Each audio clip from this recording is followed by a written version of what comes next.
आपको दो तीन चीजें मतलब मैं आपसे ही पूछता हूं, जिस तरह ये अब यह ऑर्डर आया है, मैं और आप तो या दुबे साहब हम लोग सारे बैठ के इस पर चर्चा कर रहे हैं, इसको क्रिटिसाइज कर रहे हैं, इसको अटैक कर रहे हैं। क्या ये सो कॉल्ड जो इस्टैब्लिश्ड या मेन स्ट्रीम मीडिया है उनमें से किसी में दम होगा ये करने का? एक सीधा सा सवाल है।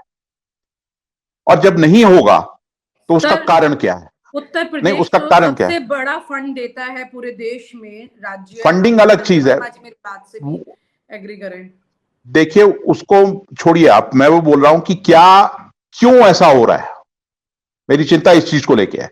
सबसे पहली चीज, जो इंस्टीट्यूशन ऑफ एडिटर था वो कहां है आज? थॉरली करप्ट हो चुका है, डाइल्यूट हो चुका है। आप समझिए इस चीज को कि एडिटर के पास आज 99% एडिटर्स के पास स्पाइन नाम की चीज नहीं है। वो एडिटर ना रहकर मैनेजर बन चुका है। तो सरकार को और क्या चाहिए? जब आप फंड्स की बात कर रहे हैं तो फंड्स दीजिए और चुप रहिए। पहली चीज ये है। दूसरी चीज, आप कुछ स्टडी करिए पिछले 20-30 साल में, तो आपने मीडिया को किस तरीके से बिल्कुल तहस नहस किया है अलग अलग फोर्सेस ने। हम जब बात करते हैं, हम बात कर रहे हैं जर्नलिस्ट की, जो और उसमें से भी जेन्युइन ऑनेस्ट जर्नलिस्ट की, जो मुश्किल से 2 या 4% बचे हैं आज की दौर में। आप कभी जाके छोटे कस्बों में या छोटे शहरों में देखिए कि जिस तरीके से पूरे हम कहते हैं ये प्रोफेशन है, और हमारे को यह भी बताया जाता था कि हां आजादी की लड़ाई तक ये मिशन था और उसके बाद ये प्रोफेशन हुआ।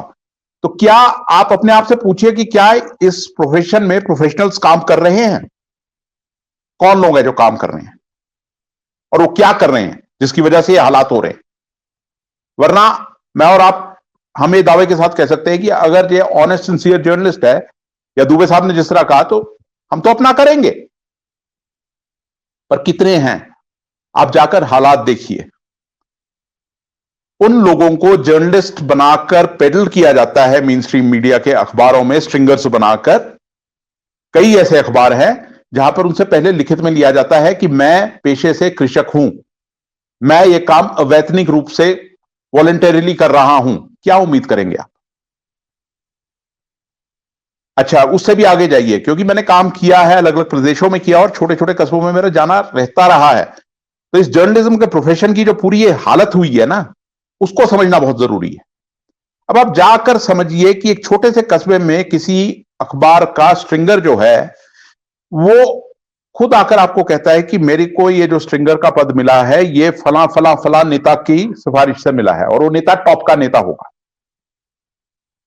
तो क्यों सरकार ऐसा नहीं करेगी? और जैसा दुबई ने कहा कि ये मैसेज तो मेरे और आपके लिए है ना, ये तो एक सिग्नल हमारे लिए है कि आप लाइन पर आइए।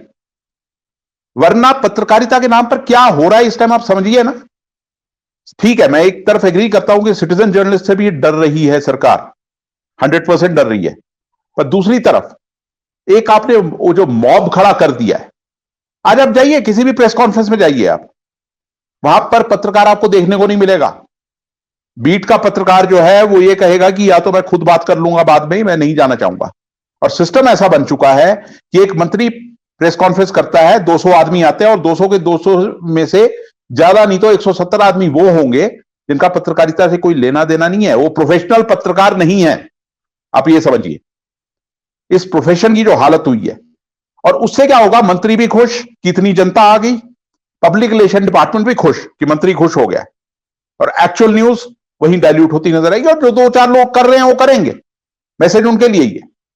तो हम जिस आजादी की बात कर रहे हैं प्रेस की, वो ये है कि हम लोग डिबेट करेंगे, कुछ लोग करेंगे, नेशनल लेवल पे भी होगा। बट ये चीजें आप देखिए, इसका जो पूरा इंपैक्ट नीचे तक जा चुका है, और जो रॉट है। हम 5 आदमी यहां बैठे हैं, मैं आप में से सबके, मैं दावे के साथ कह सकता हूं, हम में से किसी के पिताजी ने नहीं कहा था कि बेटा जाके पत्रकार बनो। हम सब इस प्रोफेशन में अपनी कन्विक्शन से आए हैं।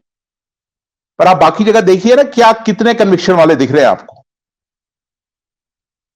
तो आपने पूरा का पूरा सिस्टम वैसा बना दिया और फिर आप डिक्टेट करेंगे। और मैं मतलब कुछ अखबारों से तो यहां तक भी मैं सहमत नहीं हूं जो अपने आप को एंटी एस्टैब्लिशमेंट क्लेम करते हैं। आज देखने में आ रहा है कि वो सिर्फ एंटी कांग्रेस थे, कभी एंटी एस्टैब्लिशमेंट नहीं थे। और क्योंकि एस्टैब्लिशमेंट मेजॉरिटी सब कांग्रेस की रही, तो अपने आपको एंटी एस्टैब्लिशमेंट करके पेडल किया उन्होंने, या आज उनकी स्पाइन गायब हो गई। अखबारों में जहां पर एक प्रिंट लाइन में लिखा जाता है कि फला फला editor is responsible for news published here, कुछ अखबार ऐसे भी हैं और इंडिया के टॉप के अखबार हैं जिसमें लिखा जाता है he is responsible for news published in daily market. तो हर चीज तो बाजार बन चुका है, तो उसमें सरकारों को डिक्टेट करने में क्या परेशानी आएगी। और ये ऑर्डर जो है, ये ऑर्डर आया ना आया कोई औचित्य नहीं रखता, क्योंकि जो नाक रगड़ रहे हैं सामने वो रगड़ ही रहे हैं और जो सवाल उठा रहे हैं वो उठा ही रहे हैं। ऑर्डर आए ना आए, हाँ ये एक और उनकी जो मैं कहूंगा कि एक वो भक्त मंडली कह लो या आप कह लीजिए कि जो पूरा का पूरा उनका वो तंत्र है, उनके लिए एक वो होगा कि देखा हमने नकेल कस दी उन लोगों के की जो सवाल उठाते फिरते, अनर्गल सवाल उठाते। देखिए, सरकार की पब्लिसिटी के लिए एक पीआर डिपार्टमेंट होता है जिसमें करोड़ों खर्च के एम्प्लॉइज रखे जाते हैं, वो जो प्रेस नोट लिखते हैं, सरकार की जो भी उपलब्धि है वो देते हैं, उसको काउंटर चेक करना पत्रकार का काम है। अब ये मंशा रखना कि पूरा का पूरा ये पूरा तंत्र ही पीआर बन जाए, जिस तरह आपने खबरें दिखाई, तो आप देखिए ना क्या हालत है। आप क्लेम कुछ करते हैं, दिखता कुछ है।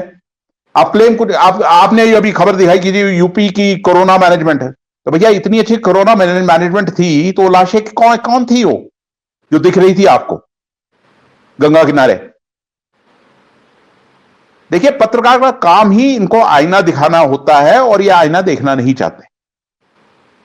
सीधी सी बात है, टसल वहां पर है। अब उसके बीच में आपने आइडेंटिफाई करना है कि जेन्युइन जर्नलिज्म कहां है, और जेन्युइन जर्नलिज्म हमेशा से संघर्ष करता रहा है, वो कोई पहली बार नहीं है। अभी दुबई ने बात की इमरजेंसी की, राय साहब ने इमरजेंसी की बात की। मैं भी कॉलेज में था जब डिफेमेशन बिल आया था राजीव गांधी सरकार द्वारा, उसको भी पत्रकारों ने लड़े थे उसके खिलाफ। तो एक कांस्टेंट संघर्ष है। सरकार तो चाहेगी कि आप चुप रहिए, सरकार तो चाहेगी ना कि आप धर्म, आप देखिए इस टाइम अपने, मैं कहता हूं दिल्ली से बाहर निकलिए और कोई भी अखबार उठाइए और उसके मेन पेजेस देखिए आप क्या छप रहा है वहां पर। बयानबाजी, स्लांट, तोड़ मरोड़ कौन कर रहा है? जेन्युइन पत्रकार तो स्पॉट पे जा रहा है ना, वहां पर जो ग्राउंड पे बैठ के रिपोर्ट कर रहा है। तोड़ मरोड़ कौन कर रहा है? ये जो 9 बजे का तमाशा होता है टीवी पे रोज, वहां तोड़ी जाती है खबरें, हम सब जानते हैं कैसे तोड़ी गई। किसान आंदोलन आप ले लीजिए, जेन्युइन पत्रकार जो था वो ग्राउंड पे था, जो भी हो रहा था वो दिखा रहा था, और जो एंकर थे ये क्या कर रहे थे? किसानों को खालिस्तानी बता रहे थे। अच्छा, और दूसरी एक और चीज आ गई है, मैं जब प्रोफेशन की बात कर रहा हूं तो उसमें आप एक चीज और देखिए कि हमारे यहां, क्योंकि आप जाके देखिए कस्बों में पत्रकार 10वीं 12वीं पास से ज्यादा वाले नहीं रिक्रूट किए इन अखबारों ने अपने स्ट्रिंगर्स, और उनका मेन काम है एडवर्टाइजमेंट इकट्ठा करना। मैं स्टेट कैपिटल्स में भी दावे के साथ कहता हूं कि 80% पत्रकार वो है जिन्होंने पिछले 10 साल में किताब नहीं पढ़ी है। अब क्या उम्मीद करते हैं उससे कि कॉन्स्टिट्यूशन जानेंगे वो या पत्रकारों के राइट की बात करेंगे वो? आप जाके देखिए वो किस तरीके से किसी भी बीट पे काम करते हैं, तो उनका काम करने का तरीका देखिए। वो जाते हैं पेन कॉपी खोल के या माइक लेके कि भाई साहब बोलिए। क्या ये पत्रकारिता है? तो ऑलरेडी एक ऐसा तंत्र काम कर रहा है, तो खतरा जो है वो कुछ जागरूक नागरिकों से है, जिस तरह दुबे जी ने कहा कि वो वीडियोस बाहर आते हैं, वो खबरें बाहर आती है, इंफॉर्मेशन बाहर आती है, या कुछ जेन्युइन जर्नलिस्ट है जिससे डर है। पर हां, उसको दूसरे तरीके लीजिए आप कि ये जो 2% जेन्युइन जर्नलिस्ट है ये कितना दम रखता है कि वो 98% की फौज होने के बावजूद अपने अखाड़े में फिर भी सरकार डरती है उस 2% से। आप हमसे जुड़े रहने के लिए सब्सक्राइब करें YouTube पर, फॉलो करें Twitter पर और लाइक करें Facebook पर।